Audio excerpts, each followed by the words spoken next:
Senhoras e senhores, muito boa noite a todos. A atual situação do Brasil vem causando muita preocupação a toda a população brasileira.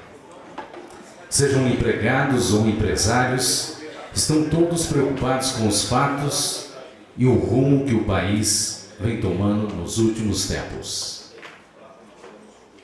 A palestra Brasil Contemporâneo, entre cenários e perspectivas, traz à reflexão dos participantes as questões sobre a manutenção da democracia e, sobretudo, do papel e dos limites das instituições.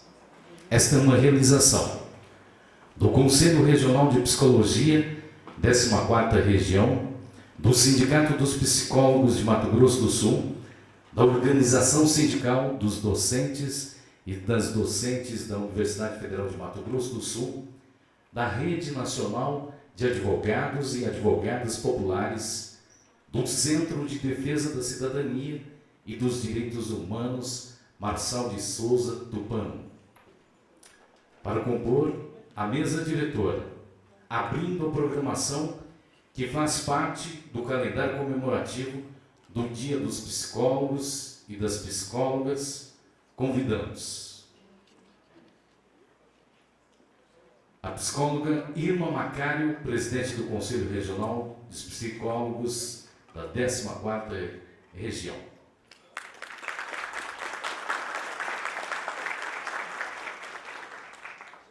O professor Daniel Estevão Miranda, diretor substituto da Faculdade de Ciências Humanas, representando o reitor da Universidade Federal de Mato Grosso do Sul, professor Marcelo Turino. O psicólogo Valques Vargas, presidente do Sindicato dos Psicólogos de Mato Grosso do Sul.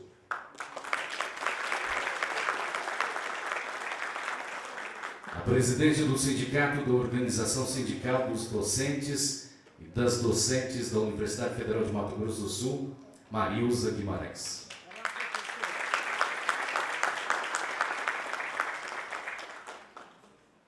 O coordenador do Centro da Cidadania e dos Direitos Humanos, Marçal de Souza Tupã, professor Edivaldo Bispo Cardoso.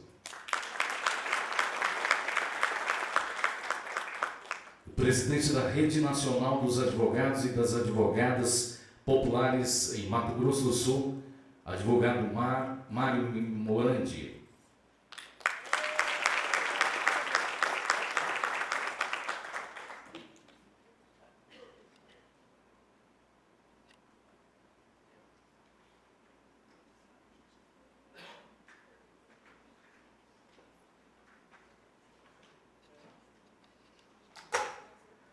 Para dar a saudação aos participantes, tem a palavra neste momento a senhora presidente do Conselho Regional de Psicólogos da 14ª Região, Irma Macário. Boa noite a todas e todos, sejam todos muito bem-vindos. Essa atividade de hoje, ela também está sendo realizada em comemoração aos 55 anos de regulamentação da profissão do psicólogo e da psicóloga. Para nós é um prazer muito grande estar aqui nesta noite, recebendo todos vocês e com uma mesa extremamente qualificada e que eu agradeço a cada um de vocês por estarmos juntos aqui hoje, pela parceria, porque graças a essa parceria que nós estamos aqui hoje todos para receber o Dr. Eugênio Aragão, que gentilmente aceitou o nosso convite para estar aqui conosco nessa noite. Esta noite ela tem uma importância fundamental e a fala, especialmente do Dr. Eugênio Aragão, para que a gente possa refletir um pouquinho mais, ou um pouco, a respeito dessa questão que nós estamos passando hoje. Essa situação do Brasil neste momento é uma situação que eu vejo como bastante grave e que ela reflete não só na vida política, na vida pública, mas especialmente na vida privada de cada um de nós, enquanto pessoas, enquanto cidadãos, cidadãs, enquanto trabalhadores. Então, acho que isso é bastante importante que a gente possa refletir e possa pensar a respeito disso. E para nós, psicólogas e psicólogas, tem uma importância fundamental, que a gente possa olhar qual é o reflexo na subjetividade desse sujeito, na subjetividade das pessoas. Sabemos que essa situação atual, ela não interfere só individualmente, mas também nas instituições. Então, por isso que é importante, né, para nós da psicologia, estarmos aqui discutindo isso hoje. Lembrando que nós estamos fazendo 55 anos. A nossa profissão foi regulamentada em 1962. Parece que a gente está vendo um review, né? Parece que nós estamos tendo um review. No momento da regulamentação da profissão, foi um momento super complicado, né? Em 64, o golpe militar. Então, a profissão também foi utilizada de uma forma não tão que nós gostaríamos que ela fosse utilizada, né?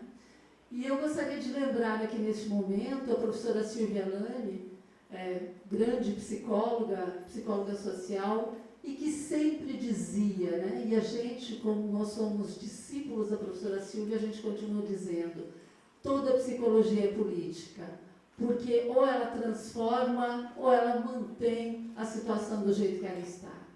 E é papel nosso, enquanto profissionais da psicologia, que a gente possa ser agentes de transformação, que a gente possa fazer a diferença, que a gente possa trabalhar em prol da saúde física e mental das pessoas, né? Então, por isso que esta atividade hoje ela tem um papel importante para todos nós profissionais da psicologia e para nós enquanto cidadãos e cidadãs também. Então, eu desejo que a gente possa ter uma noite bastante profícua, que a gente possa, com certeza, nós vamos ter um grande prazer nessa noite de poder estar ouvindo o Dr. Eugênio Aragão. Então, muito obrigada e sejam todos muito bem-vindos. Nós queremos agradecer a presença do deputado estadual João Grandão, presença também do deputado estadual Pedro César Kemp Gonçalves, prestigiando a realização deste evento, presença da Ana Maria de Oliveira, secretária-geral da FETEMES, Onivan de Lima Corrêa, da Secretaria de Formação Sindical da FETEMES, Zélia Guiar, vice-presidente da CP Sindicato Campograndense dos Profissionais da Educação Pública, Orlando de Almeida Filho, secretário de Assuntos Jurídicos do Sindicato dos Bancários de Campo Grande, aos acadêmicos, aos professores, especialmente aos professores da Universidade Federal, que também prestigiam esta realização. Vamos ouvir neste momento o senhor presidente do Sindicato dos Psicólogos de Mato Grosso do Sul, Valques Vargas. Boa noite a todos e a todas. Quero aqui saudar aos componentes da mesa e agradecer a oportunidade de estar participando da realização deste evento, não só deste evento aí, mas de uma série, de um ciclo de atividades do mês da psicologia, que é o mês de agosto, em comemoração aí à regulamentação da profissão. E neste momento de hoje, não poderia deixar de dizer que o papel da ciência, não só a ciência psicológica, mas o papel também dos profissionais da psicologia é estar inserido na realidade, aonde está atuando, onde está trabalhando. Não existe psicologia ou qualquer outra ciência sem estar refletindo e se inserindo no papel, no cotidiano, na vida social das pessoas e da população brasileira. E eu acho que é isso que a gente está aqui fazendo hoje. Estamos aqui refletindo o nosso papel enquanto profissão, enquanto categoria, enquanto dirigentes sindicais, enquanto professores, professoras, enquanto estudantes, o nosso papel enquanto cidadãos e cidadãs da sociedade brasileira. Então, acredito que a gente está aí encerrando agosto praticamente com chave de ouro, com a realização deste grande evento. Muito obrigado a todos e a todas.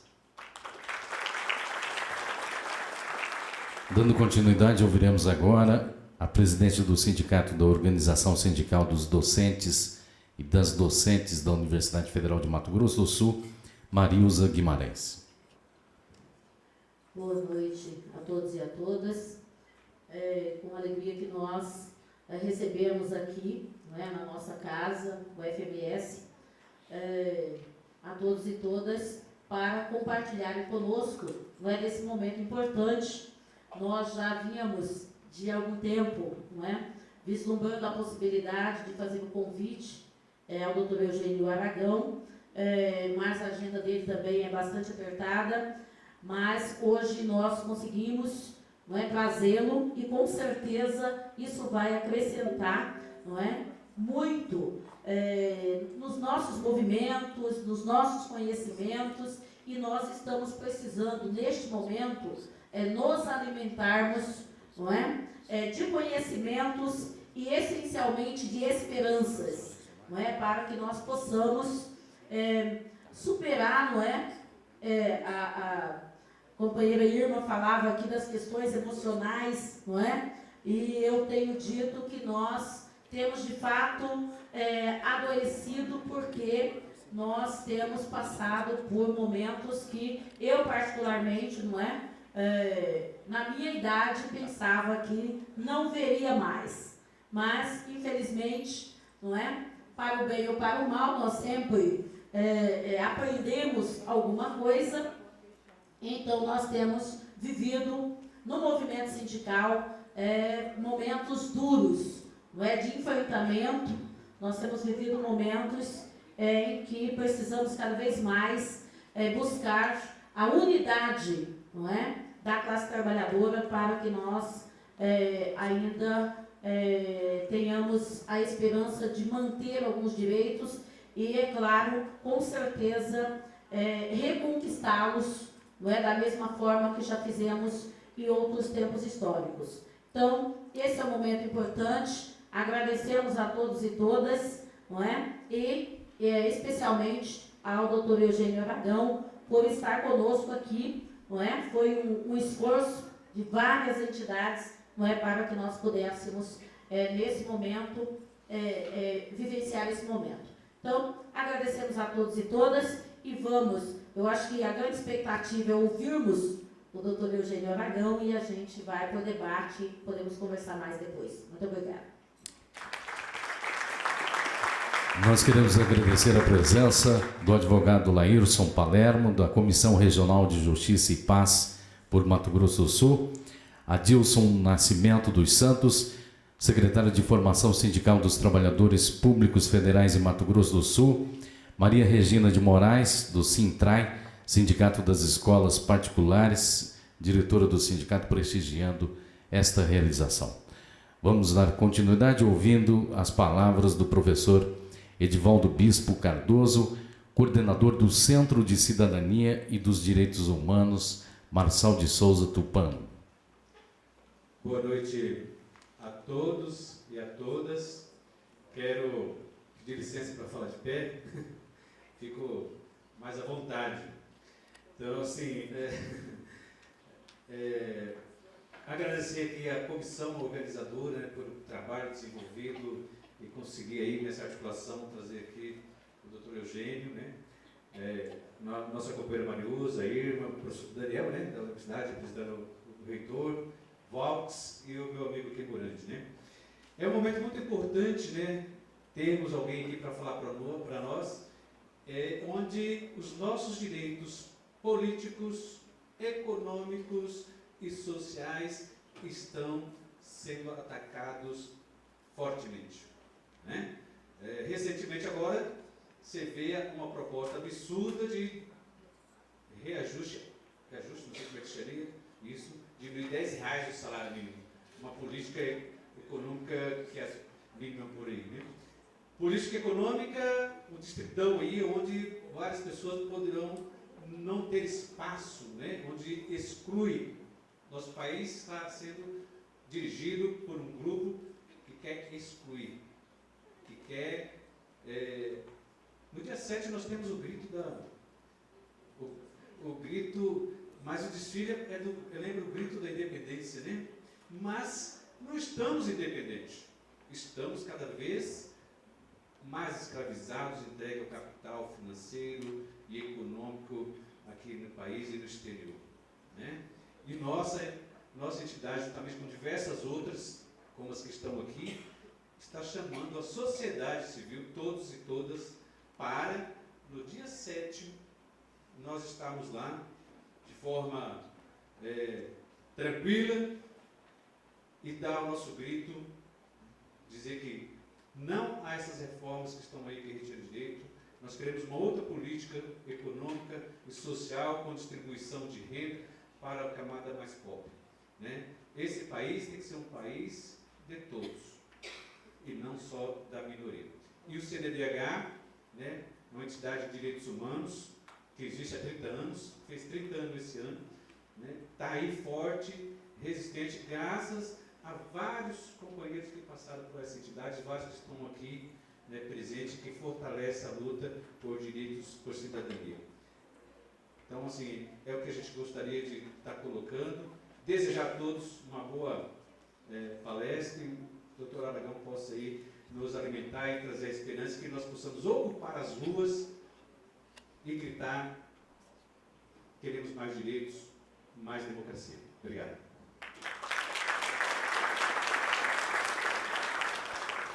Tem a palavra neste momento o presidente da Rede Nacional de Advogadas e Advogados Populares em Mato Grosso do Sul, o advogado Mário Morandi. Boa noite a todos e todas. Também peço licença para falar de pé, sinto mais à vontade. Quero ser breve na minha fala. Estamos aqui representando a Rede Nacional de Advogados e Advogadas Populares em Mato Grosso do Sul, uma entidade que atende a movimentos sociais, especialmente conflitos na questão agrária, questões indígenas, de toda a ordem que surge, que a gente sabe que existe aqui no Estado.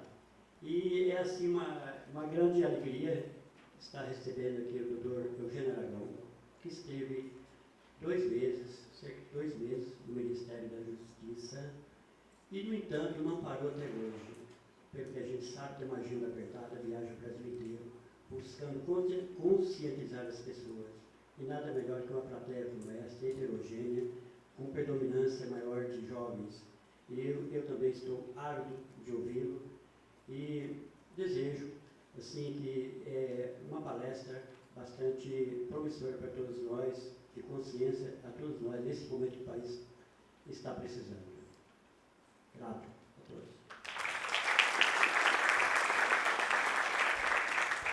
Vamos ouvir agora Daniel Estevão Miranda, diretor substituto da Faculdade de Ciências Humanas, e neste ato representa o magnífico reitor da Universidade Federal de Mato Grosso do Sul, professor Marcelo Turini. Boa noite, já peço desculpa, minha voz está um pouco estragada, muito estragada, né? Mas em nome do professor Marcelo Turini, em nome também da professora Divina, diretora da Faculdade de Ciências Humanas, eu dou as boas-vindas a todos vocês, ao doutor Eugênio Aragão também, a mesa aqui composta, né? E vou ser breve, estou com a voz também ruim, é claro que vocês querem ouvir o doutor, mas é fundamental a universidade se abrir para esse tipo de evento, né? Principalmente nesse período da nossa história, em que tantas coisas estão acontecendo em um período tão curto de tempo, né? Nós estamos em uma espécie de um contexto, de uma espécie de uma constituinte regressiva no sentido de que quase todos os fundamentos da ordem democrática estabelecida a partir da Constituição de 88, eles vêm sendo severamente, intensamente atacados em um período tão curto de tempo, né? Parece que o tempo histórico nosso se acelerou, porque tanta coisa acontecendo ao mesmo tempo, né? Então é fundamental que a universidade se abra a esse tipo de discussão, ainda mais reunindo tantos sindicatos e entidades de classes e cursos e outras pessoas interessadas nesse assunto. Por isso, eu dou as boas-vindas para vocês e que nós tenhamos hoje um bom debate. Muito obrigado.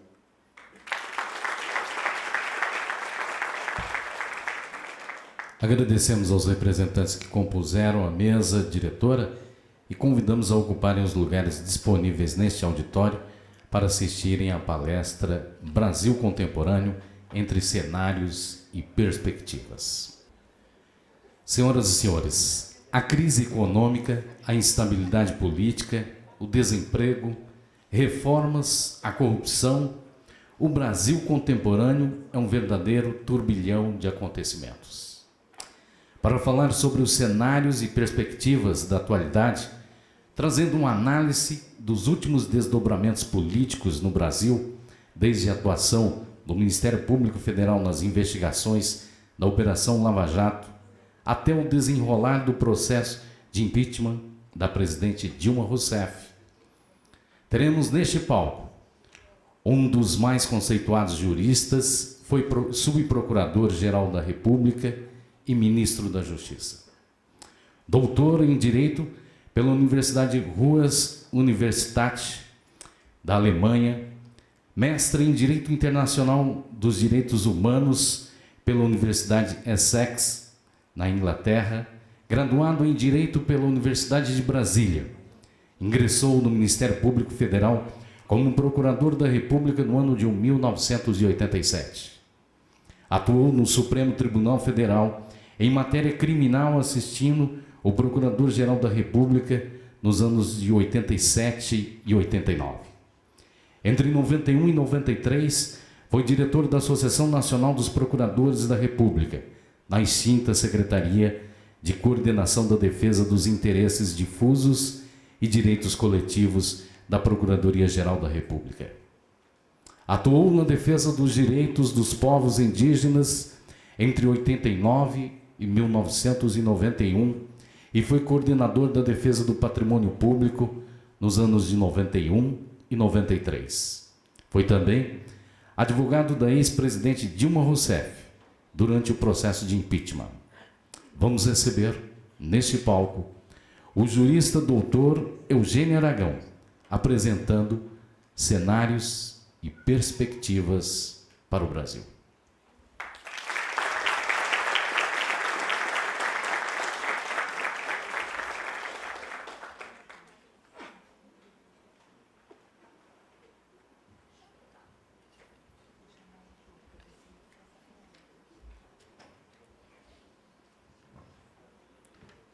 Boa noite.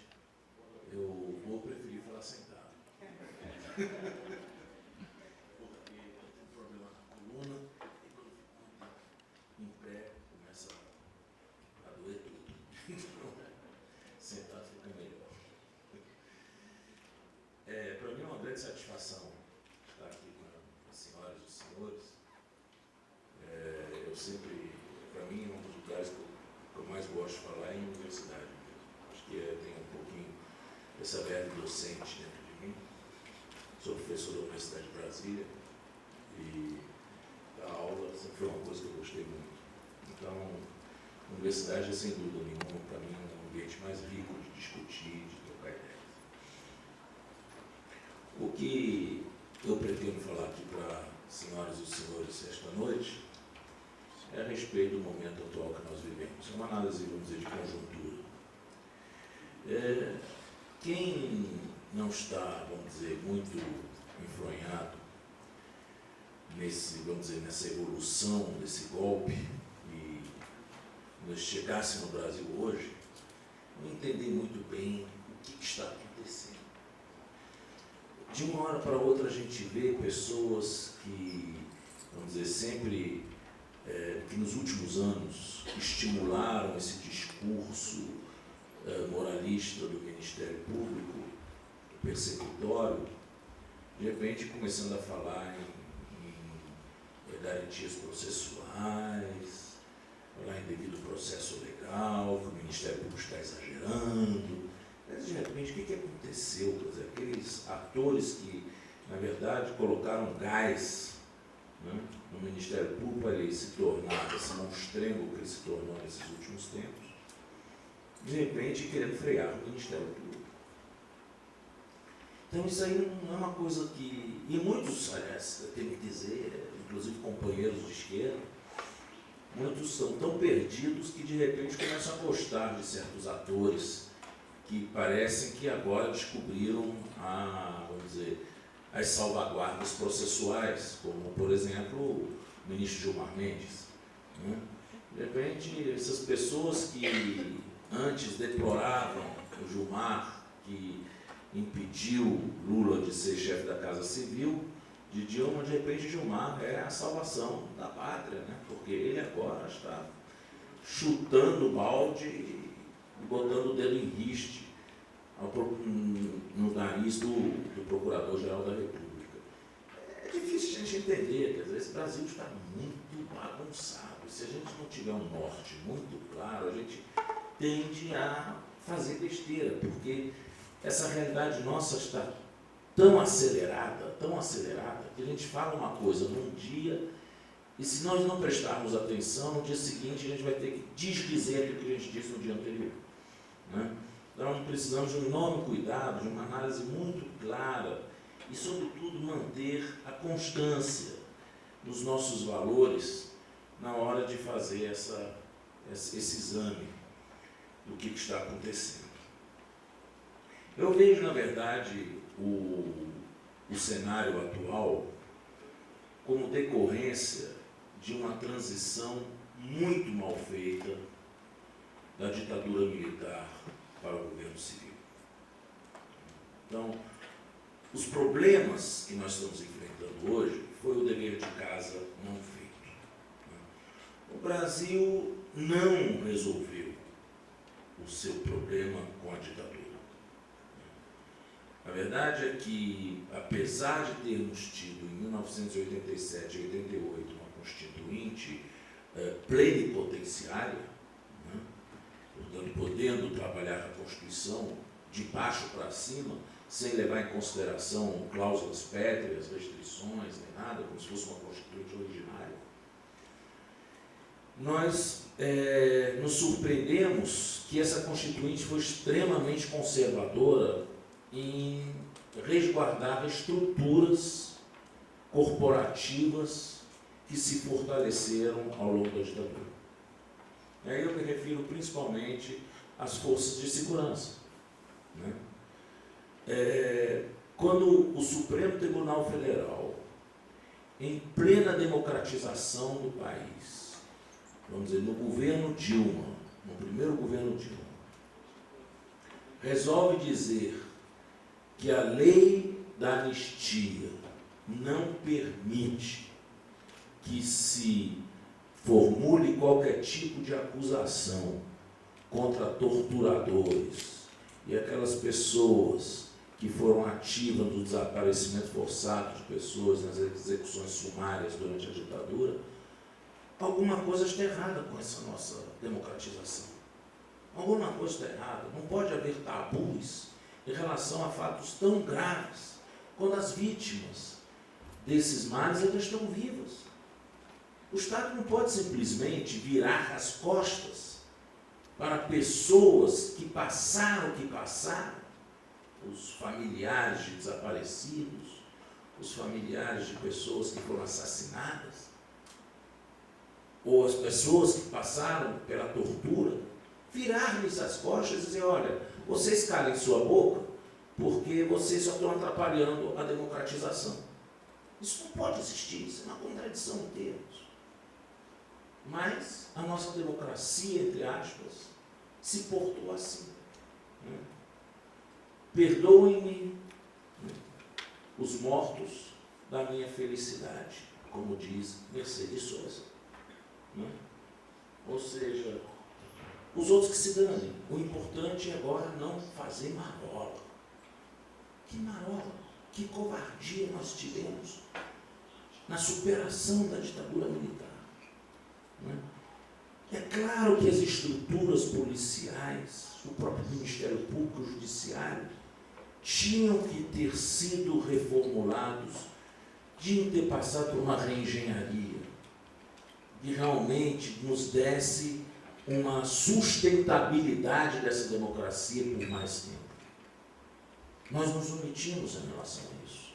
Nós aceitamos em ver essas corporações irem à Constituinte e tratarem a Constituinte como um grande Papai Noel, né? Todas pediram presentes a essa Constituinte, que lhes fossem resguardadas as suas atribuições estratégicas, que fossem resguardados direitos adquiridos, Eugênio Zaffaroni, uma vez numa palestra aqui no Brasil, ele disse: o Brasil é o país do direito adquirido. Né? Aqui não se pode mexer em nada, porque logo tem o direito adquirido de alguém. Né? A Constituinte, que poderia ter trabalhado em cima de realmente reformas sérias, ela se viu freada pelo impulso corporativo. Né? Algumas corporações até, vamos dizer, mobilizadas por pessoas, vamos dizer, de boa índole. Por exemplo, o Ministério Público na época tinha personalidades como Álvaro Augusto Ribeiro Costa, né? Como Cláudio Fonteles, que, vamos dizer, buscaram convencer a Constituinte que era possível um Ministério Público que defendesse a sociedade perante os abusos do Estado, como fiscal da lei. Né? E dava-se como exemplo, vamos dizer, aquilo que foi muito bem sucedido com a Lei da Ação Civil Pública, com o Código do Consumidor, não é isso? Mostrando que o Ministério Público tinha um ativo a apresentar à sociedade civil para ser alavancado na Constituinte. E esse discurso, vindo de pessoas de boa fé, que eram pessoas que tinham se postado contra a ditadura militar, parece que colou. Agora, foi um discurso de pessoas, eu me insiro no meio desse grupo também, que tinha uma visão do Ministério Público daquele momento, e não uma visão do Ministério Público do que ele seria nos próximos 20, 30 anos. O Ministério Público, em 1988, pelo menos o Ministério Público Federal, em que eu trabalhava, era uma instituição quase que artesanal. Nós éramos 200 pessoas no Brasil inteiro, todos nós nos conhecíamos pelos nomes, então era facilmente controlável. Mas, vamos dizer, esse impulso para o crescimento do Ministério Público, vamos dizer, o seu sucesso como instituição, acabou sendo a sua perdição também.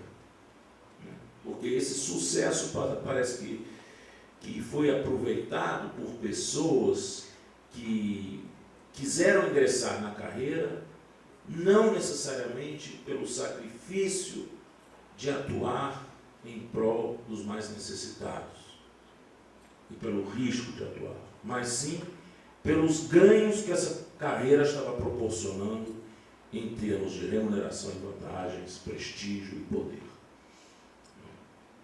Então, essa virada acontece em algum momento na década de 90 e na primeira década deste século. Vamos dizer, a composição do Ministério Público ir mudando. Mas me parece que isso foi, vamos dizer, uma visão ingênua que nós tivemos em 88. Em primeiro lugar, vamos deixar bem claro isso. O Brasil é o único país que fez essa, vamos dizer, essa aventura ou maluquice de empoderar para defender os direitos coletivos um órgão que cuida de persecução penal. Né? Direitos humanos e persecução penal, ou autoria da persecução penal, não são necessariamente dois temas que combinam bem. Né? Porque direitos humanos não se impõem através do porrete. Direitos humanos se impõem através da conscientização das pessoas, através da organização e da capacidade coletiva de reivindicar. Né? Não é algo que você possa, com uma agência do Estado, munida de um poder de coerção, impor na marra, ou fazer que nem o general Figueiredo dizia nos seus últimos anos de governo: eu vou abrir esse regime, nós vamos fazer a redemocratização, e quem for contra eu prendo e arrebento. O general Figueiredo dizia isso. Agora, como se pudesse impor a democracia desse jeito, né? E quem for contra a democracia eu prendo e arrebento. Né? Então, o Ministério Público, mais ou menos, que acaba tendo essa filosofia do prender e arrebentar, né? E isso não casa bem com direitos humanos. Tanto que a experiência no direito comparado latino-americano é que esses direitos coletivos, né, vamos dizer, os interesses difusos, são tratados por uma instituição própria. Na maioria dos países latino-americanos, a Defensoria do Povo, né, que é um órgão distinto do Ministério Público. Na Argentina, você tem a Fiscalia, vamos dizer, a Fiscalia do Ministério Público, né, aliás, chamado Ministério Público Fiscal, que é propriamente o órgão persecutório, e tem o Ministério Público da Defensa, de la Defensa, que é a Defensoria Pública e também a defesa dos direitos coletivos. Então, são duas instituições separadas, e a Defensoria chama-se também Ministério Público, curiosamente, mas são instituições separadas. O MPF e o MPD na Argentina. De qualquer forma, não se faz essa fusão de duas coisas que parece que são incompatíveis. E é claro que se você vai trazer para dentro da instituição pessoas novas, né, munidas deste poder de coerção que se deu ao Ministério Público, com pouquíssimo, para não dizer nenhum controle, completa independência, que na verdade foi desenhada de tal forma que passou a ser mais do que independência, passou a ser uma irresponsabilidade, falta completa de accountability, não é isso? Você munir essas pessoas e achar que essas pessoas não vão abusar desses direitos.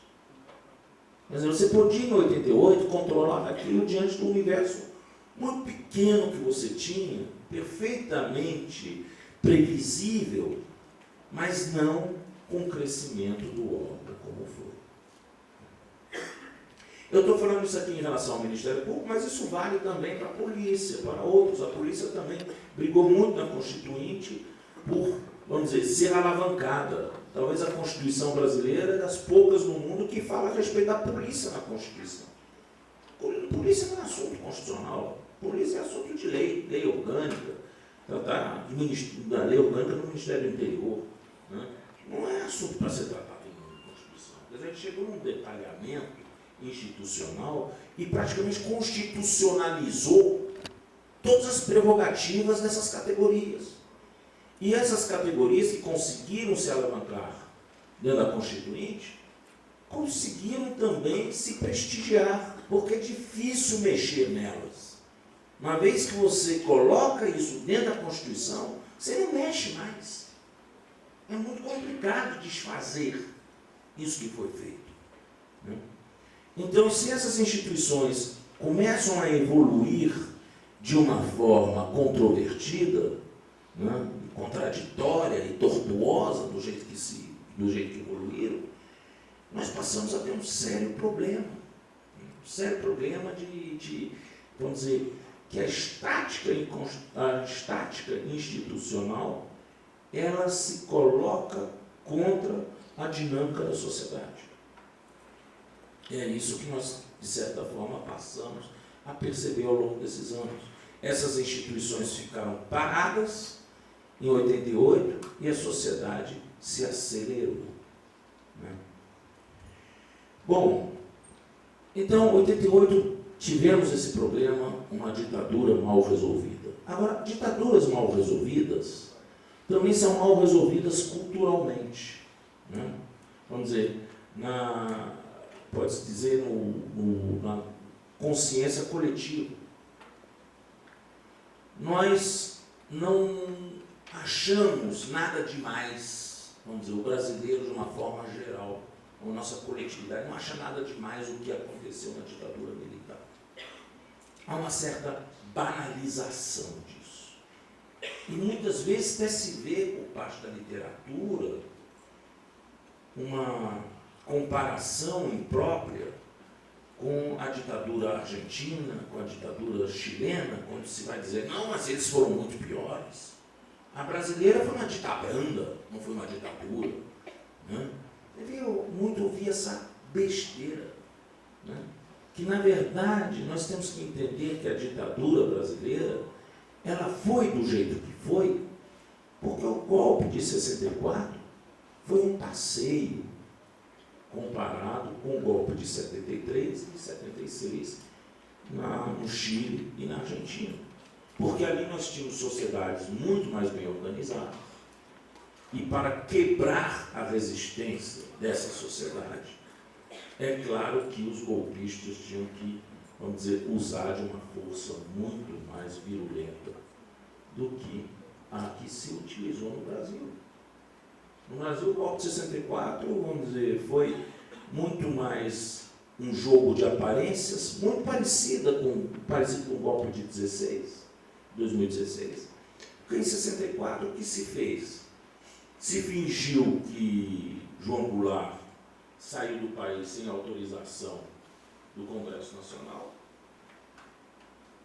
declarou o cargo vago nos termos da Constituição de 46, promoveu-se uma reforma constitucional às pressas, a troca de caixa, e se inseriu uma eleição indireta, que seria uma eleição indireta, vamos dizer, excepcionalmente, para preencher aquele espaço até a eleição seguinte, que se realizaria em 1965.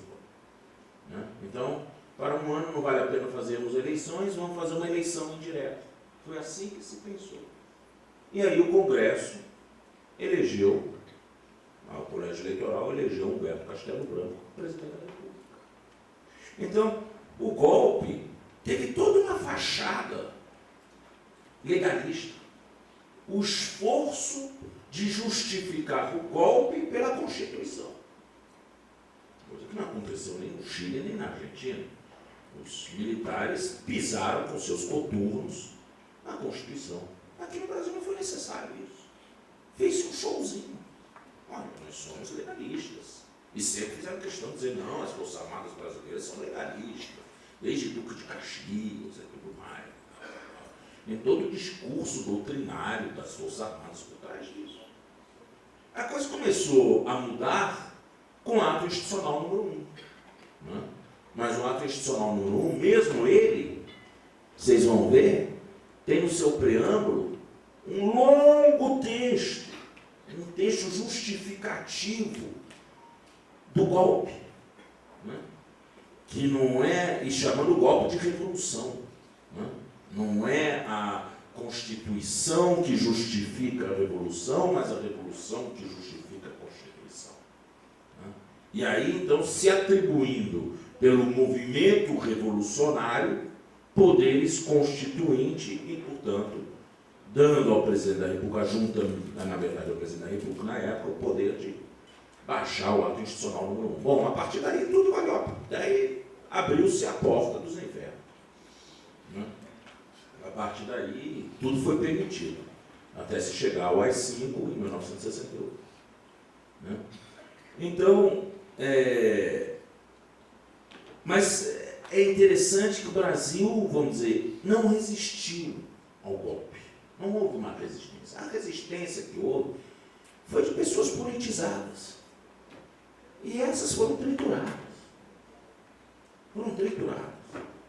E é uma resistência relativamente pequena e localizada.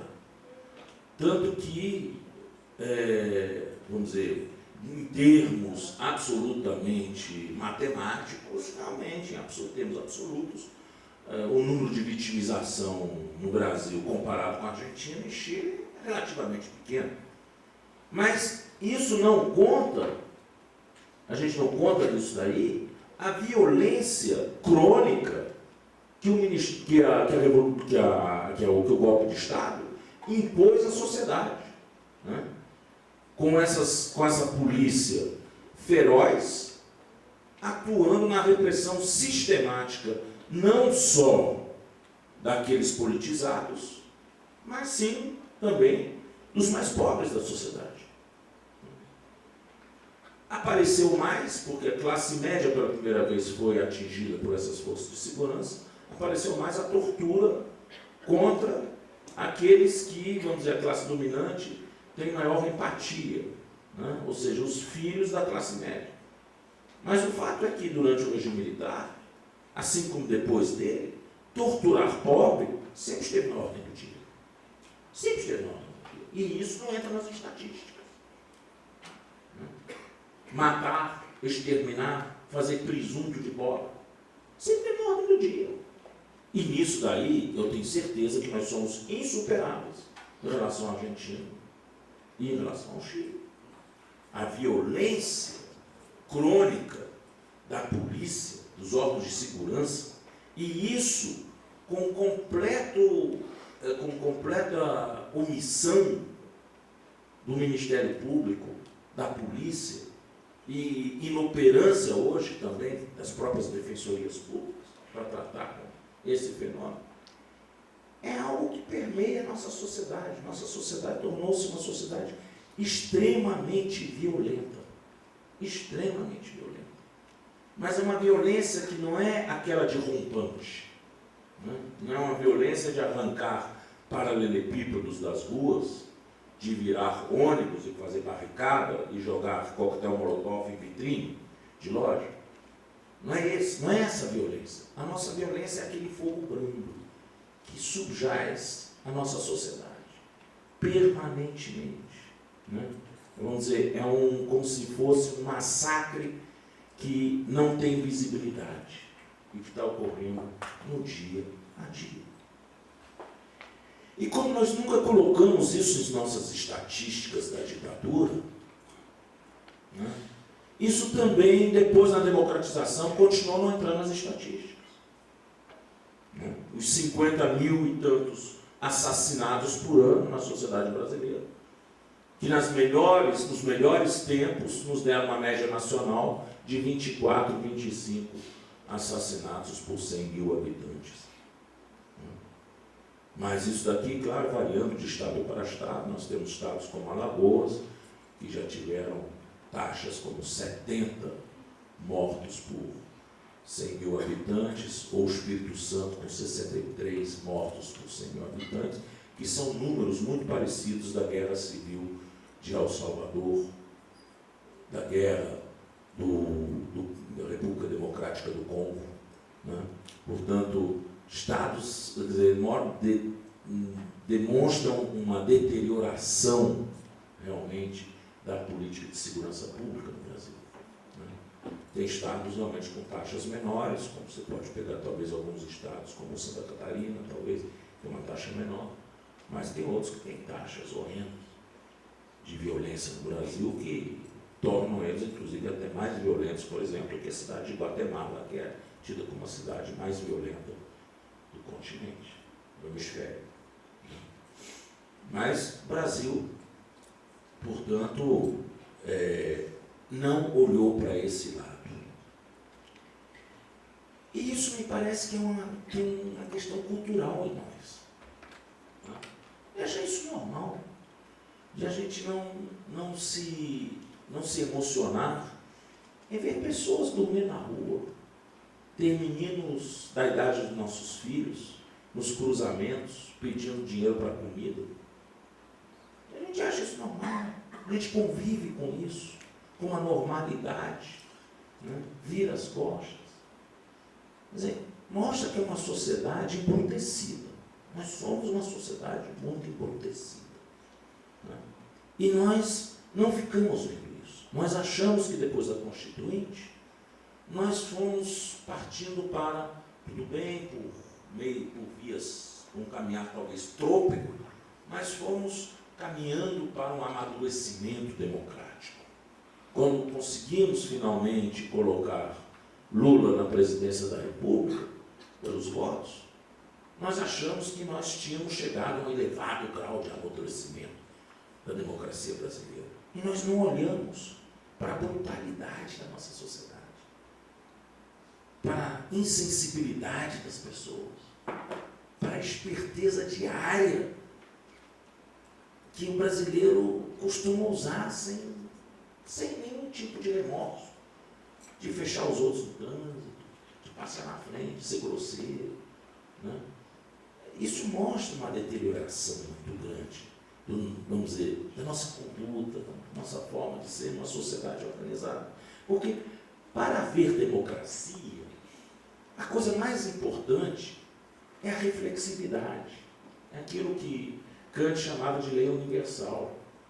Eu tenho que fazer da minha conduta uma norma universal. Ou seja, eu tenho que me conduzir de um modo que, se o outro se conduz do mesmo modo que eu fique satisfeito. Então, eu não posso fazer uma coisa sabendo que, se o outro fizesse, eu não ia gostar. Né? Essa reflexividade é fundamental na democracia, porque é a horizontalidade, é de ver o outro igualmente legitimado tanto quanto eu. Esse discurso é fundamental. Sem isso não há democracia. A democracia exige a igualdade dos interlocutores. Ninguém é melhor do que ninguém. Mas não, nós achávamos, em plena democracia, normal as pessoas que estarem no poder requisitarem aviões da FAB para ir para casa, né? Para fazer um jantar, sabe-se lá onde, na casa do deputado. Já é normal, né? Isso é normal, isso aqui faz parte do cerimonial. Não faz parte de coisíssima nenhuma. Não faz parte de coisíssima nenhuma. Separar o público do privado é fundamental numa democracia. É fundamental. Mas também isso nós não conseguimos. Né? Somos uma sociedade que pensa que aquilo que é do Estado é de ninguém. Não é meu, não é seu, é de uma abstração chamada Estado. Tanto que não achamos nada demais na depredação de bancos nas praças, e nada disso, porque ele não vê isso como algo que nos pertence. Mas pertence ao Estado. O Estado depois conserva. E vai e demanda para o Estado. O tal do Estado tem que resolver todos os nossos problemas. Nós somos incapazes de nos organizar e tentar resolver esses problemas por nós mesmos. Nós precisamos dessa tutela. Né? É algo que nós herdamos do colonialismo. É a tutela patrimonial do Estado. E aí se apropriar daquilo que é do Estado. Não tem nada demais, é do Estado. E a gente sempre viu isso como uma coisa, vamos dizer, corriqueira. E todo mundo sabia que a política se fazia desse jeito. Não toma nada cá. Né? Que as campanhas sempre foram financiadas por empresas que não financiam porque vão com a cara de alguém. A empresa, afinal de contas, é uma entidade que trabalha com risco de mercado. Então, investir capital tem que dar retorno. Né? Ou seja, como dizia o velho Marx, né? O capital tem que fazer filhotes. É assim que ele funciona. Né? Não existe capital sem filhote. Não se investe dinheiro num candidato, é porque você espera desse candidato que ele te dê alguma coisa em troca. Não está comprando, na verdade, o cargo público do sujeito. Está comprando o cargo público e exigindo que aquele sujeito faça aquilo que você quer que ele faça. Numa democracia as coisas não funcionam assim.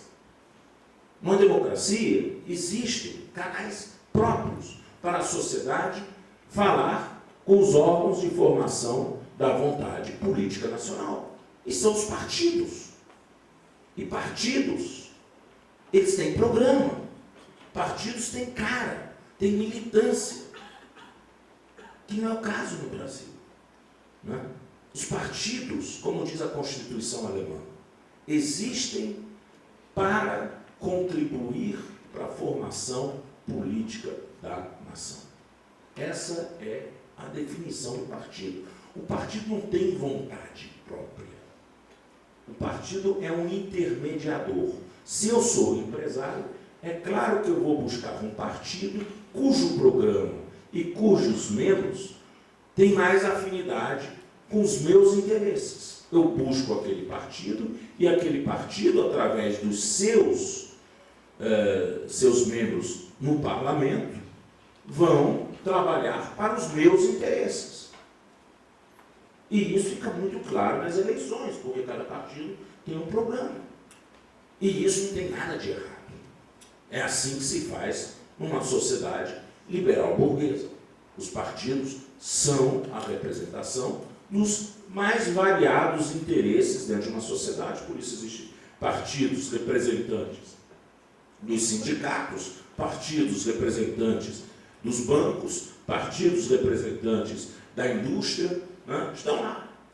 E cada um com seu programa. No Brasil, não. No Brasil, nós temos partidos de esquerda que têm militância e programa e que são razoavelmente sérios, mas a grande maioria dos demais partidos são uma sopa de letras. O militante do PP está pouco interessado no que diz o programa do PP. O que diz o programa do PP? Não interessa. Não? O PP, o que é o PP? O PP são seus caciques. Não? São estruturas de coronelismo político. Esses partidos, PMDB, PP, todos eles. Ou seja, eles têm os seus caciques que se servem da estrutura partidária, inclusive fundo partidário, tempo de televisão, tudo mais, para alavancar os seus cupiches. Né? E claro que eles têm que fazer número. E aceitam outras pessoas também participarem do partido, mas se elas quiserem se candidatar, elas vão ter que recorrer aos seus próprios recursos. O partido não ajuda em nada. O partido só ajuda aquele núcleozinho em torno do cacique. A periferia do partido que se vive. E a legislação eleitoral facilita isso, porque permite que tanto o partido quanto o candidato corram atrás de financiamento para as eleições. O que é um absurdo. Por quê? Porque o candidato, se ele corre atrás de financiamento, ele está vendendo o seu carro. Se eu peço a alguém que financie minha campanha, eu estou vendendo meu carro para essa pessoa que vai financiar a minha campanha. E ninguém faz essas coisas para o PP ou para o PMDB, que não são partidos ideológicos, por idealismo. Faz isso porque espera algo em troca.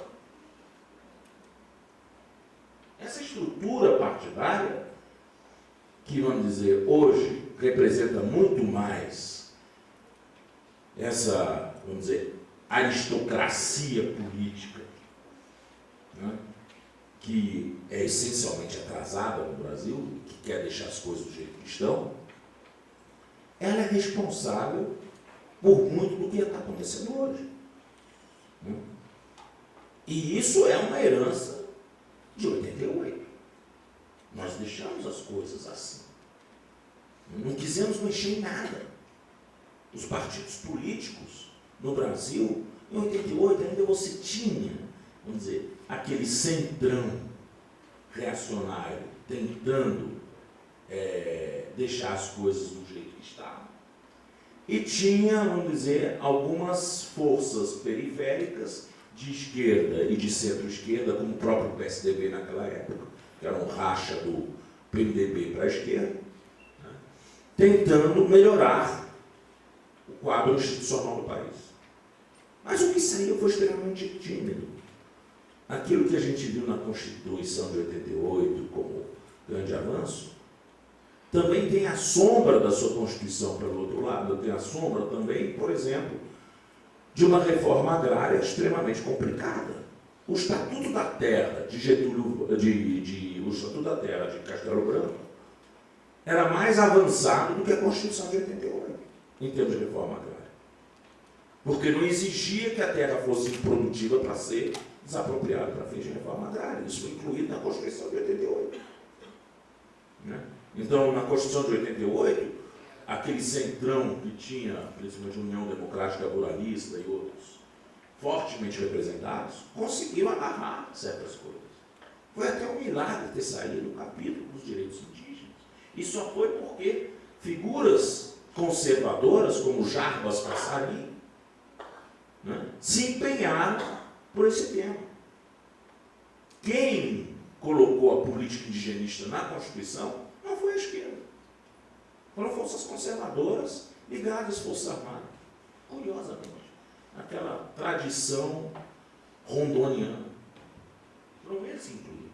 Jarbas Passarinho teve uma fundamental contribuição em relação aos direitos indígenas na Constituição de 88.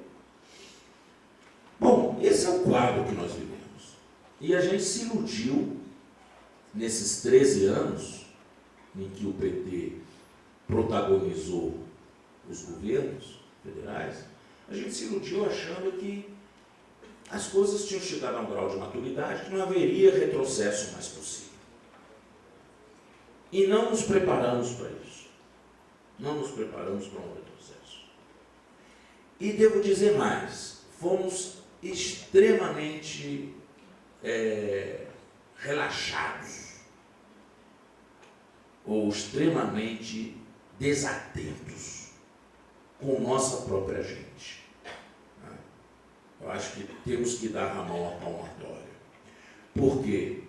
Os grandes riscos da esquerda, isso já o velho Lenin, nas suas táticas da social-democracia, já dizia isso, os grandes riscos da esquerda são, por um lado, a sua burocratização e, pelo outro lado, o esquerdismo.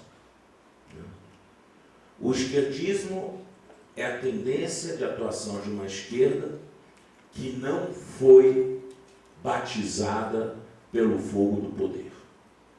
Nunca chegou lá, então fica elucubrando, querendo fazer a revolução, mesmo sem ter seus quadros e condições sociais para isso. E o burocratismo é o outro lado, de uma esquerda viciada no poder. A esquerda que se vicia no poder e se desapega de sua origem. Os movimentos sociais sofreram muito durante os 13 anos. Sofreram muito. Porque investiram muito mais expectativa do que foi atendido. Tudo bem, foram anos de avanço, mas de avanços muito tímidos diante daquilo que era esperado para governos que tivessem presidente de esquerda. Só lembrar que, basicamente, nos 2 governos Dilma, nós só tivemos terras demarcadas nos últimos 2 meses do governo.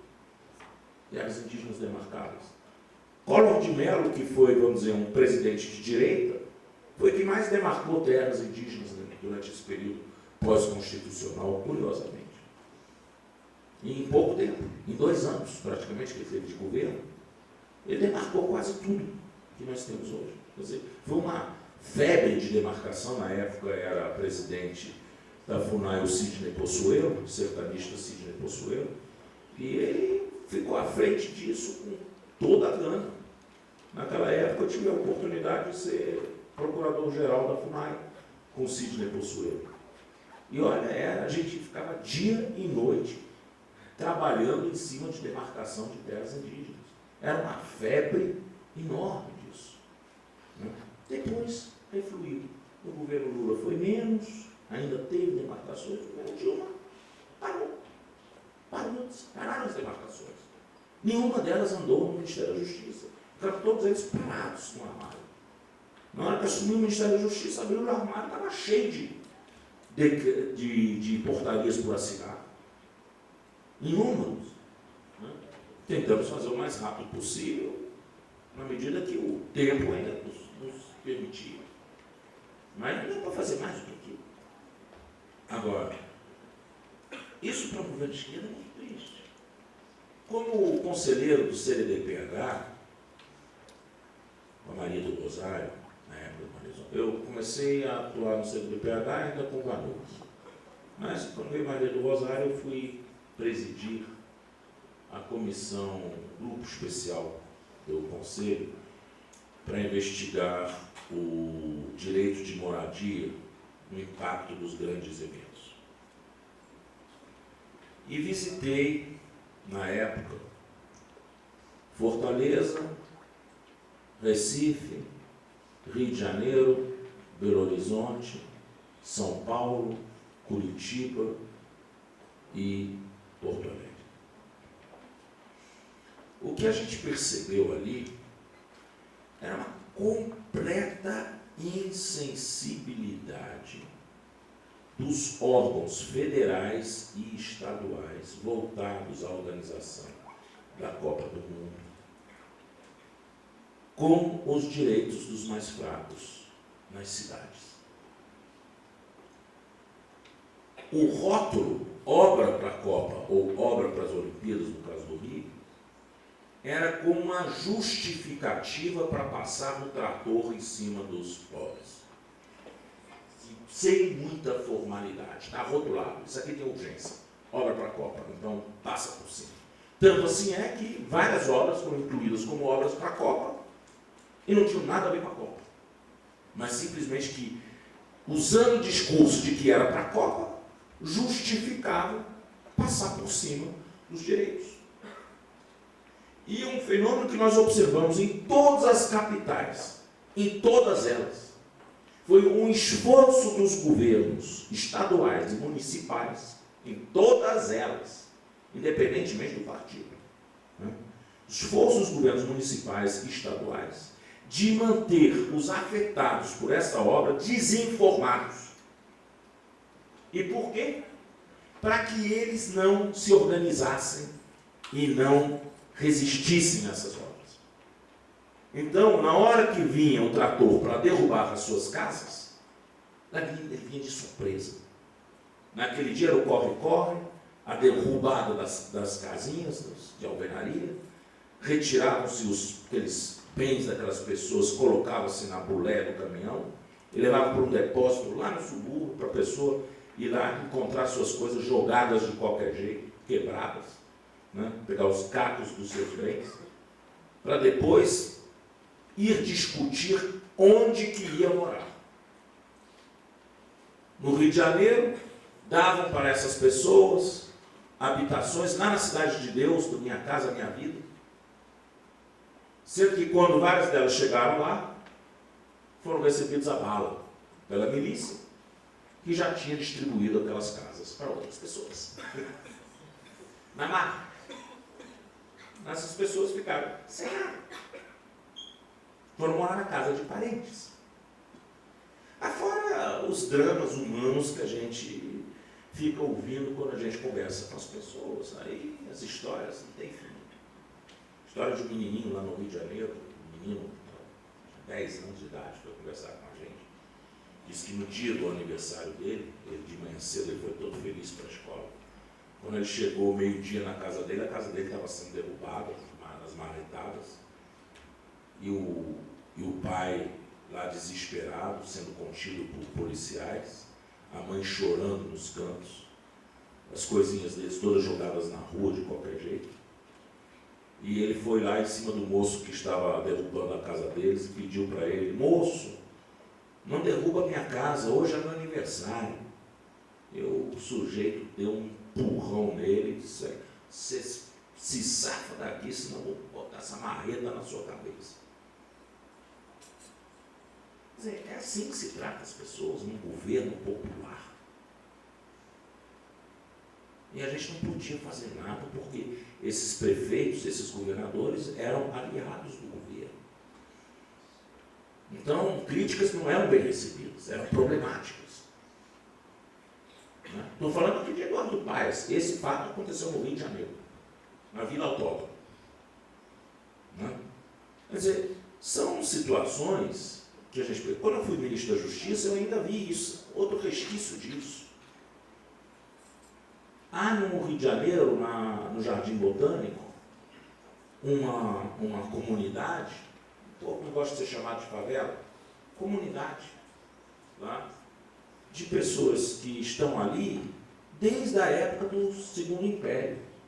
O imperador Pedro II deu a eles, a sesmaria, o direito de morarem, eram escravos libertos, de morarem na área lindeira ao Jardim Botânico, porque eles eram os jardineiros do Jardim Botânico. Então deu a essas famílias o direito de ficarem ali. E ali aos poucos foi crescendo aquela comunidade e virou aquilo que se chama uma favela. E aí eu vejo o Ministério do Meio Ambiente, nossa companheira Isabela, né, pedindo a reintegração da área pela União na Justiça do Rio de Janeiro. E olha, aquilo ia ser uma brutalidade, e curiosamente todas aquelas pessoas que estavam naquela comunidade tinham votado na Dilma. Eles foram me pedir socorro, porque me conheciam na época do CDDPH, da minha atuação no Conselho de Direitos da Pessoa Humana, na época eu era ministro da Justiça. Aí eu fui falar com a Isabela.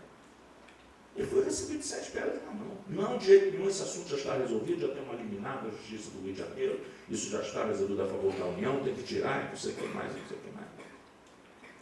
Bom, eu fiz por conta própria, liguei para a Defensoria Pública do Estado do Rio de Janeiro e pedi, pelo amor de Deus, que segurasse. E conseguimos segurar. Na verdade que, quando o golpe veio, em maio, logo uma das primeiras medidas do Alexandre de Moraes foi liberar a demolição. E as pessoas tiveram que sair da área. Mas, quem colocou aquele ovo da serpente fomos nós. Aquela ação foi proposta por nós.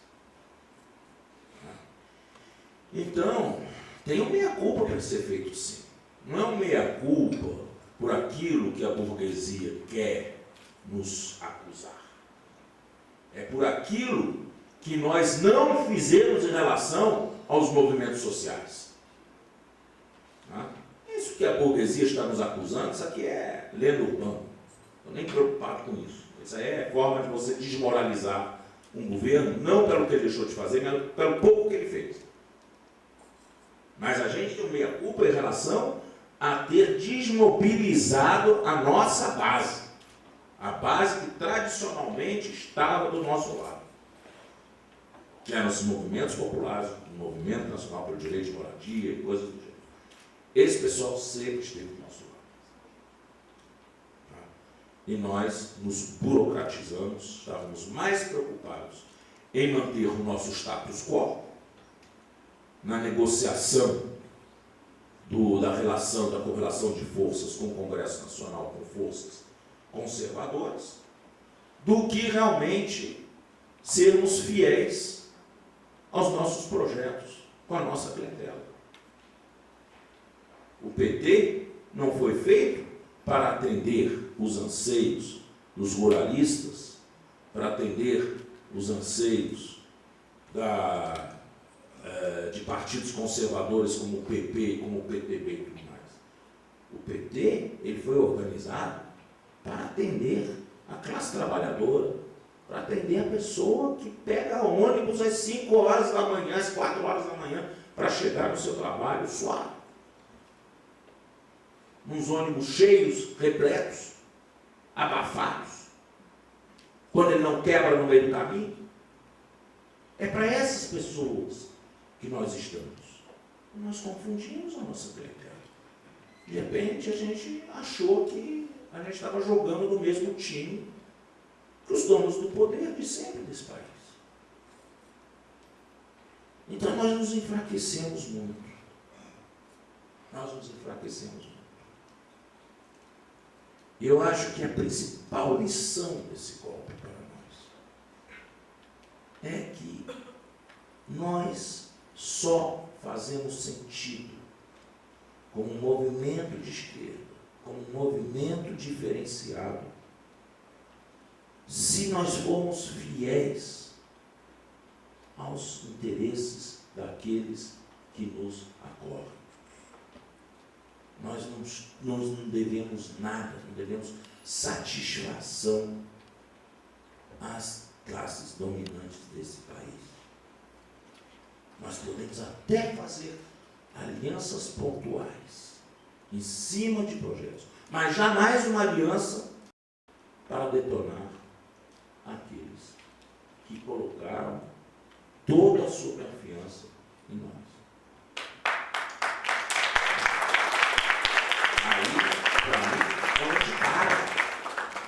É onde para. Nós não podemos governar contra os sem terra. Nós não podemos governar contra os indígenas.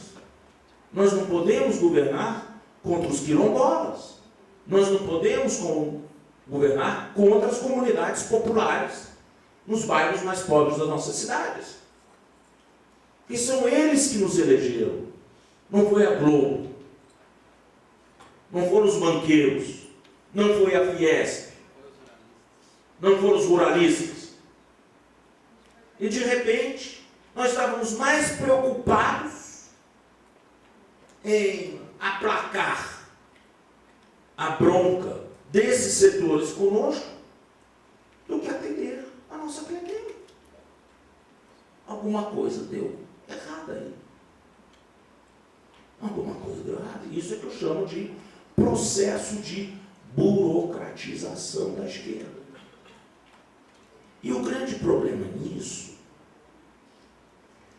é que, uma vez consumado o golpe, o que nós vemos hoje entre companheiros, infelizmente, são pessoas que perderam completamente o rumo, porque não vem mais sentido em nada. Você imagina pessoas que entraram nesse governo com os seus 25, 26, 27 anos, idealistas, e que deles saíram com mais de 40 anos. Só fizeram isso na sua vida profissional. E criaram uma gramática do poder dentro da sua cabeça, de preservação do poder. E de repente foi golpeado. Qual é o sentido que uma pessoa dessa hoje encontra na sua atuação? E agora ele é cobrado. Aqueles que o golpearam não querem mais saber dele. Ao mesmo tempo, aqueles que nos apoiaram, estão profundamente desiludidos. É difícil. Esse que é o nosso problema hoje. A desmobilização que nós estamos tendo hoje é talvez o pior legado da nossa atuação. Nós desmobilizamos. As pessoas se fartaram, se cansaram de bater na porta e não serem atendidos. E agora exigir delas que se mobilizem por nós, é muito mais fácil uma pessoa simples buscar, vamos dizer, a fantasia da sua melhora existencial numa igreja evangélica. E ali só promete o paraíso para ele. E dá um sentido ao seu sofrimento na terra, para ele aceitar esse sofrimento como algo que é uma aprovação para ele. Não? Então, isso daí faz com que as pessoas se desmobilizem. É difícil hoje para qualquer estrangeiro entender o que está acontecendo no Brasil. Como é que um governo é democraticamente eleito, é derrubado por uma tramóia parlamentar, em que correu dinheiro abertamente para derrubar uma presidente da República que não praticou nenhum ilícito, né? E que esse novo governo, na cara de pau, se organiza para tirar direitos, para congelar investimentos sociais. E todo mundo fica quieto. Todo mundo fica desmobilizado. Em qualquer país de democracia mais assentada, isso já dava uma tempestade social. E aqui não, está todo mundo aceitando. É a nossa desmobilização. Fomos nós que desmobilizamos. Nós tivemos muito mais preocupação de fazer conchavos do que atender demandas. Por mais que tenhamos atendido. Mas para dar essezinho que a gente deu, a gente conchavou esse tanto. Completamente desproporcional. E sempre em nome de uma coisa chamada governabilidade. Não podemos perder a governabilidade. É difícil, é muito difícil. Me parece que o maior desafio hoje é a gente imaginar o que aconteceria se mantidas essas estruturas do jeito que estão, a gente conseguir voltar. Digamos que por um desses acasos do judiciário, na verdade, a gente fazer isso, deixasse Lula concorrer para as eleições no ano que vem, e Lula ganhasse. Como nós vamos sair dessa enrascada? com essas estruturas do jeito que estão, como é que a gente vai ser desenrascado? Como é que a gente vai reverter medidas que demandam reforma constitucional? 3/5.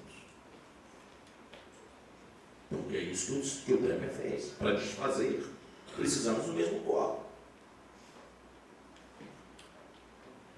Como é que a gente vai atuar no Congresso? Com um Congresso que, a toda evidência, será mais conservador ainda do que esse atual. Os conservadores estão avançando. Nós não estamos avançando. Nós, com muito esforço, conservamos o que nós temos. Lembrando que no ano que nós tivemos o nosso melhor resultado eleitoral, a chamada onda vermelha de 2006, nós conseguimos, os partidos de esquerda conseguiram fazer 126 deputados e 16 senadores. Não é nada. Absolutamente nada. Não governa sozinho. Significa que alguma forma de acordo com a direita era necessária. Agora, hoje, com essa polarização que a sociedade está vivendo, um acordo com essa direita é muito mais difícil do que era em 2003 e 2007. Muito mais difícil. Como é que a gente vai fazer um acordo desse com esse pessoal? Vai dizer, temos que perdoar. Perdoar em troco de quê? Para eles fazerem de novo? Vai fazer de novo? Porque farão. Na primeira oportunidade. Então, essas são algumas perplexidades. Não tem resposta para isso. Não tem resposta. Mas isso mostra o quê? Que talvez muito mais importante hoje do que eleger fulano ou beltrano é a reforma política. A gente, sinceramente, se articular para essa reforma política. Isso está na ordem do dia, a gente não está levando isso a sério. Inclusive, até porque o companheiro que hoje está lidando com isso na Câmara dos Deputados, não me parece que ele está conversando com o nosso pessoal, está conversando muito mais com a maioria dentro do Congresso do que conosco. E isso está gerando propostas que agradam mais o PMDB, que é a sua perpetuação no poder, porque ninguém corta o galho em que está sentado. Então, eles não vão fazer uma reforma política para reduzir suas chances e botar ordem no cenário político desse país. Não vão fazer isso. Como é que a gente vai conseguir uma reforma política séria se a gente não se organiza? A reorganização das bases é a primeira coisa. É o nosso primeiro esforço. Sindicatos, associações de bairros. É por aí que a gente tem que voltar. E isso é um trabalho de formiguinha. Isso não é um trabalho que se resolve de um dia para outro. Nossa luta agora vai ser longa. 2018 não se fará como num milagre uma mudança que restabelecerá tudo ao status quo antes. Não. Nós temos que nos conscientizar que não tem volta. Não tem volta. E a única forma de a gente mudar o que está na nossa frente é nós nos organizarmos para que, num determinado momento, dentro da temperatura e da pressão própria, se consiga fazer a reviravolta. Mas, para isso, a sociedade tem que estar organizada. Sem organização, nada feito. Não existe nenhum tipo de reviravolta feita por cúpula de partido. E isso não vai se resolver em 2018. Não tem como. Não tem como resolver em 2018. Temos que nos preparar para a luta. E é começar já a arregaçar as mangas. Não aceitar condenações de companheiros do MST. não podemos aceitar é criar problema para o juiz todo santo dia. Ir lá na frente do foro e se organizar, fazer protesto e insistir. Nós não temos que aceitar mais nada do que está acontecendo.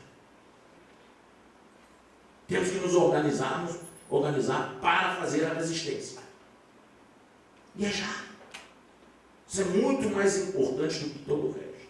Porque se nós entrarmos na ilusão de que nós podemos voltar a ser o que nós fomos, fazendo mais do mesmo,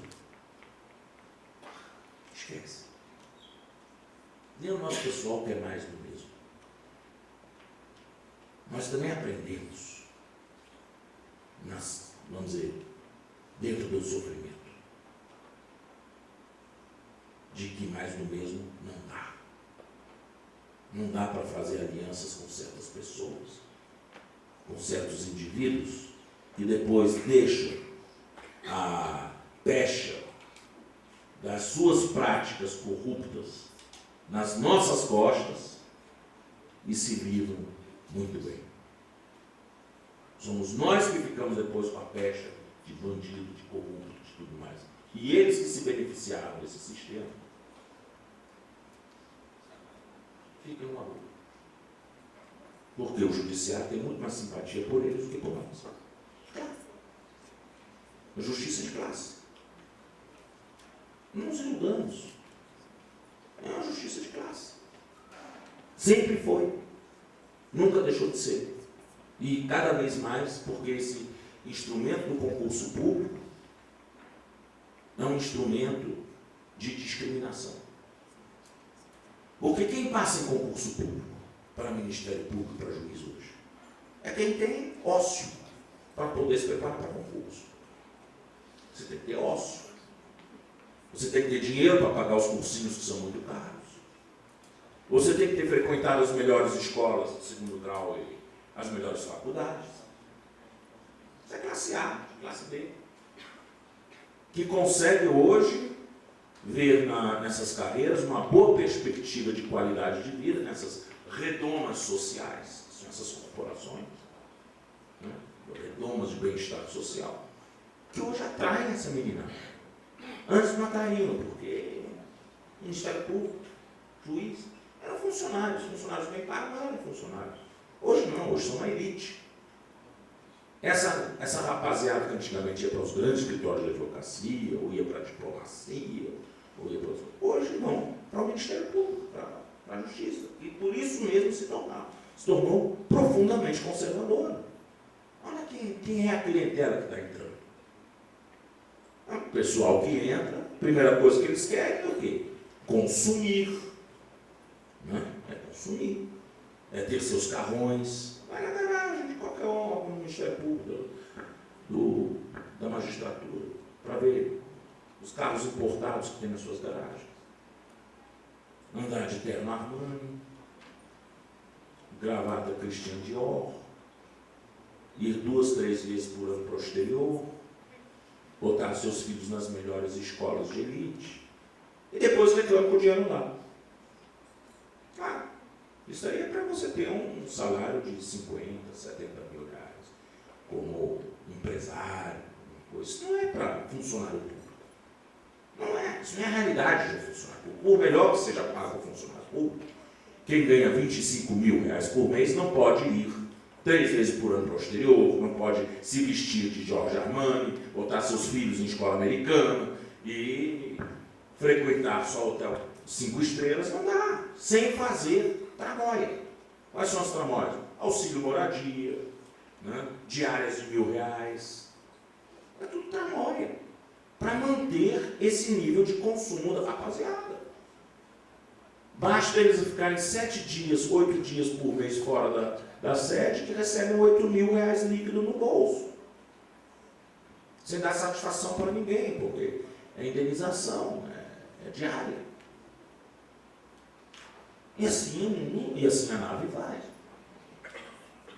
As coisas estão indo desse jeito. Então, quer dizer, para uma rapaziada dessa, derrubar um governo popular, isso é o que lhes dá satisfação. Só vem sentido na vida para isso. Devem procuradores fazerem parte do Instituto Milênio. Não é brincadeira. Quer dizer, aí você vê um procurador-geral da República conseguindo aplauso na sua categoria porque recebe a procuradora-geral da Venezuela, que é uma fugitiva da justiça naquele país. Um país que está enfrentando um dos maiores desafios do imperialismo norte-americano no governo popular. E ele recebe aqui essa pessoa como uma heroína, dizendo que ela está ajudando no combate à corrupção. Quer dizer, está tudo errado. O Ministério Público não é para fazer política externa, não é para receber gente de fora, sem se consultar, sem saber o que a diplomacia deveria estar fazendo. Pode sair aí solteiro, né? Como dizem os ingleses, running amok, né? Pela diplomacia do mundo, e achando que tem expertise em relações internacionais. Não tem. Isso não entra no concurso de Ministério Público. Começam a se sentir super empoderados e começam a botar os pés pelas mãos. Hoje, essa bagunça que se instalou no país, em grande parte, é do hiperempoderamento dessa garotada. E não tem experiência nenhuma, mas tem um gás reacionário que não é brincadeira. Uma disposição de destruir o que foi construído, que é impressionante. Em tudo. Política de cotas. Livre discussão nas universidades. Programas de direito para sem terras. Tudo isso sendo questionado pelo Ministério Público hoje, que deveria ser o defensor da sociedade. Um evento como esse daí, se cair na cabeça, se algum membro do Ministério Público ficar sabendo, vai dizer, a universidade está se transformando em espaço político partidário. E já vamos com a ação de improbidade. Né? Então, é isso que a gente espera do Ministério Público, de 88. Mas a gente vê como as coisas estão deformadas agora. Eu acho que nós temos uma grande culpa disso. E nós deveríamos estar reagindo. E não estamos reagindo à altura, porque nós mesmos freamos esses movimentos. É readquirir a confiança desses movimentos, reorganizar. Isso vai dar muito trabalho. Mas é melhor do que a gente ficar choramingando pelas internets da vida. Né? O golpe. Está na hora de arregaçar as mangas e reagir. Muito obrigado.